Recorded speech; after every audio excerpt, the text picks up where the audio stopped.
Please ఈ వీడియోని like చేసి సబ్స్క్రైబ్ చేయడం మర్చిపోకండి. ఇంకా శౌర్య రామలక్ష్మికి ఫోన్ చేస్తాడు. ఇంకా రామలక్ష్మి మళ్ళీ ఎందుకు ఫోన్ చేశారు సార్, మీతో మాట్లాడనని చెప్పాను కదా అని చెప్పి అంటుంది. నువ్వు ఫోన్లో మాట్లాడమని చెప్పి డైరెక్ట్గా మీ ఇంటికి వచ్చాను అని చెప్పగానే రామలక్ష్మి టెన్షన్ పడుతూ ఉంటుంది.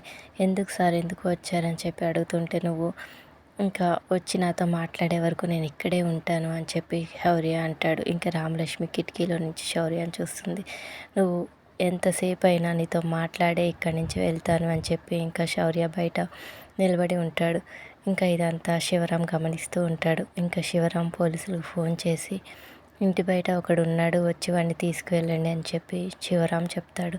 ఇంకా రామలక్ష్మి ఏమో ఎందుకు ఈసారి ఇలా చేస్తున్నాడని చెప్పి అనుకుంటూ ఉంటుంది. ఇంకా పోలీసులు శౌర్య దగ్గరికి వస్తారు. ఇంకా పోలీస్ వాళ్ళే ఇంటి బయట ఏం చేస్తున్నారో, దొంగతనానికి వచ్చావు కదా అని చెప్పి పదరా స్టేషన్కి అని చెప్పి లాక్కెళ్తూ ఉంటే, సార్ నేను దొంగని కాదు సార్, రఘురామ్ గారి కూతురు రామలక్ష్మిని నేను ప్రేమిస్తున్నాను, అమ్మాయితో మాట్లాడడానికి ఇక్కడికి వచ్చాను అని చెప్పి ఇంకా అంటూ ఉంటాడు. రామలక్ష్మి ఇంకా పైనుంచి పోలీసులు రావడం చూసి గబగబా పరిగెత్తుకుంటా ఇంకా కిందికి వస్తుంది. అదిగోండి సార్ అమ్మాయి వచ్చింది అని చెప్పి ఇంకా శౌర్య అంటాడు.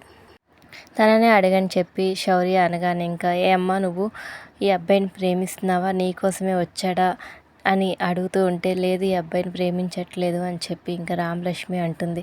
ఇంకా పోలీస్ వాళ్ళు పదరా పద అని ఇంకా శౌర్య అని తీసుకువెళ్తూ ఉంటారు. ఇంకా శౌర్య బాధగా ఇంకా రామలక్ష్మి వైపు అలాగే చూస్తూ ఉంటాడు. Thank you for watching. Please subscribe my channel.